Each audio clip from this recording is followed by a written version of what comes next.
राज्यपाल की तरफ से संबोधन दिया गया है। डल झील पर खेलो इंडिया वाटर स्पोर्ट्स फेस्टिवल का आयोजन किया गया। 3 दिवसीय आयोजन में खेल, संस्कृति और प्रकृति का ये संगम देखा गया है। उपराज्यपाल मनोज सिन्हा, सीएम उमर अब्दुल्ला भी वहां पर मौजूद हैं। युवाओं को खेलों की तरफ आगे बढ़ाने के लिए कदम लगातार आगे बढ़ रहा है। श्रीनगर की डल झील पर आज से 3 दिवसीय खेलो इंडिया वाटर स्पोर्ट्स फेस्टिवल की शुरुआत हो गई है, जो 23 अगस्त तक यहां चलेगा। उद्घाटन समारोह में जम्मू कश्मीर के खेल मंत्री सतीश शर्मा ने भी यहां स्वागत किया है भाषण देकर, लेकिन मुख्य अतिथि के रूप में उपराज्यपाल मनोज सिन्हा मौजूद रहे, जबकि मुख्यमंत्री उमर अब्दुल्ला और केंद्रीय युवा मामलों एवं खेल राज्य मंत्री रक्षा निखिल खड़से विशेष अतिथि रहे। और समारोह के दौरान खेलों और संस्कृति का शानदार संगम देखने को मिला। विभिन्न वाटर स्पोर्ट्स प्रतियोगिताओं के साथ साथ स्थानीय यहां लोक कला, संगीत कार्यक्रम भी आकर्षण का केंद्र रहे। लेकिन एलजी क्या कुछ कह रहे हैं वो जरा आपको दिखा देते हैं।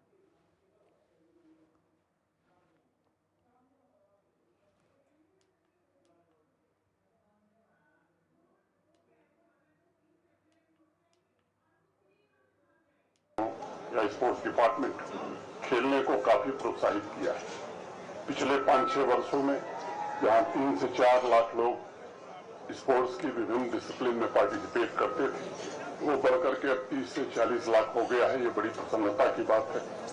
वाटर स्पोर्ट्स के अलावा hockey, volleyball, football, basketball, cricket, winter sports के लिए अनेक मॉडर्न स्पोर्ट्स फैसिलिटीज और कोचिंग की व्यवस्था यहाँ हो सकी है। जम्मू कश्मीर की युवा पीढ़ी आगे बढ़कर अपने सपनों को पूरा करे और अंतर्राष्ट्रीय टूर्नामेंट में जम्मू कश्मीर का और भारत का नाम रोशन करे। श्रीनगर के नेहरू पार्क में वाटर स्पोर्ट्स एकेडमी की स्थापना की गई है और कठुआ के बनी बसौली में वाटर स्पोर्ट्स फैसिलिटी भी मोटे तौर पर डेवलप हो गई है। एक अन्य बड़ी उपलब्धि है जिसकी चर्चा कम होती है।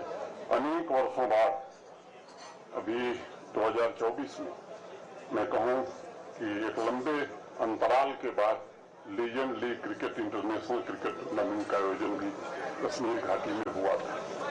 वह टूर्नामेंट स्वयं इस बात का साक्षी है कि जम्मू कश्मीर में पिछले दिनों बड़े परिवर्तन हुए। 2020 से जम्मू कश्मीर ने अब तक 5 खेलो इंडिया विंटर गेम्स की मेजबानी की है। गुलमर्ग भारत के विंटर स्पोर्ट्स कैपिटल के रूप में उभर रहा है। भारत में इंटरनेशनल वाटर स्पोर्ट्स, खासकर स्विमिंग और वाटर पोलो में अनेक उल्लेखनीय सफलताएं भी हासिल की हैं। लेकिन ये भी सच है कि वैश्विक स्तर पर हम अपना दबदबा अभी तक नहीं बना पाए और इसलिए मुझे लगता है कि वाटर स्पोर्ट्स के विभिन्न डिसिप्लिन में अनंत संभावनाएं मौजूद हैं। हमें इंटरनेशनल वाटर स्पोर्ट्स के विभिन्न गेम्स पर अपनी नजरें टिकानी होगी। जब तक हम लक्ष्य ऊंचे नहीं रखेंगे, हम कभी भी शिखर को नहीं छू पाएंगे। मैं सभी बच्चों और युवाओं और विशेष रूप से यहाँ भाग लेने वाले वाटर स्पोर्ट्स के सभी नौजवानों से ये आग्रह करूंगा, इसमें गहरी रुचि लेने की आवश्यकता है। हम इन खेलों में और भी बेहतर कर सकते हैं, क्योंकि मैं मानता हूं कि वाटर स्पोर्ट्स टीम भावना का संचार करने का सबसे सशक्त माध्यम है। वाटर स्पोर्ट्स टीम भावना के द्वारा राष्ट्रीय चरित्र का निर्माण भी हो सकता है और राष्ट्रीय एकता को भी बढ़ावा दिया जा सकता है। ये सभी युवाओं को एक अवसर प्राप्त होता है। मेरा आप सबसे आग्रह होगा कि जब आप सभी खिलाड़ी इस टूर्नामेंट की समाप्ति के पश्चात अपने राज्य में या अपनी यूटी में, अपनी कम्युनिटी और परिवारों में लौटें, तो आप अपने सभी परिचितों को जम्मू कश्मीर में जो परिवर्तन हुआ है उसे जरूर बताइए। जम्मू कश्मीर में अनेक बदलाव हुए हैं और एक युगांतकारी परिवर्तन के दौर से जम्मू कश्मीर गुजरा है। मैं इसकी समृद्धि का इतिहास बड़ा पुराना है।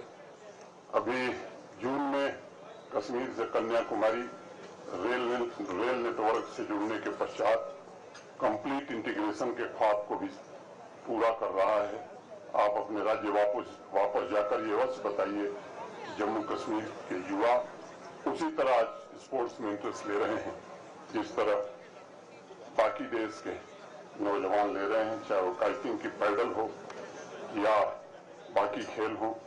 और अपने राज्य वापस जाकर मित्रों और समुदायों के साथियों को अवश्य बताइए कि जम्मू कश्मीर में बंद और हड़ताल के कैलेंडर नहीं निकलते, बल्कि खेलो इंडिया गेम्स के कैलेंडर निकाले जाते हैं। जम्मू कश्मीर के नौजवानों की आवाज स्ट्रीट में नहीं बल्कि स्टेडियम में सुनाई पड़ती है कि ऐसे बदलाव हैं जिस पर जम्मू कश्मीर और पूरे भारत को गर्व है। राष्ट्र के मुकुटमणि जम्मू कश्मीर में 3 दशक से भी ज्यादा समय तक बड़ी पीड़ा झेली और एक नया जीवन जी रहा है यहाँ का नौजवान। मुझे उम्मीद है कि जम्मू कश्मीर के ब्रांड एम्बेसडर बनकर आप इसकी नई कहानी पूरे देश में पहुंचाएंगे। मैं अपनी बात पूरी करने से पहले मैं आपसे कहना चाहूंगा कि 2 दिन आपको एक साथ काम करने और एक साथ खेलने की भावना को जीना है। मुझे विश्वास है पहले खेलो इंडिया वाटर स्पोर्ट्स के माध्यम से आप एक महान राष्ट्र का हिस्सा होने की भावना का संचार करेंगे। आज डल लेक के किनारे वाटर स्पोर्ट्स का यह महाकुंभ विविधता में एकता की हमारी भावना और उसकी शक्ति का भी प्रतीक है। जीत या हार से अधिक 28 राज्यों, संघ राज्य क्षेत्रों की भागीदारी, 800 खिलाड़ियों की खेल भावना आपसी संबंधों को और अधिक मजबूत करेगी। मैं सभी खिलाड़ियों, आयोजकों और प्रशंसकों को अत्यंत सफल और यादगार पहले खेलो इंडिया वाटर स्पोर्ट्स फेस्टिवल के लिए बहुत बहुत शुभकामनाएं देता हूं। भारत सरकार के खेल मंत्रालय, खेल मंत्री जी और खेल राज्य मंत्री जी को विशेष रूप से धन्यवाद देते हुए आप सबके प्रति हृदय से कृतज्ञता ज्ञापित करते हुए अपनी बात मैं पूरी करता हूं। धन्यवाद। जय हिंद, जय भारत। एलजी मनोज सिन्हा बोल रहे थे, लेकिन अब उमर अब्दुल्ला क्या कुछ कह रहे हैं वो आपको सुना देते हैं।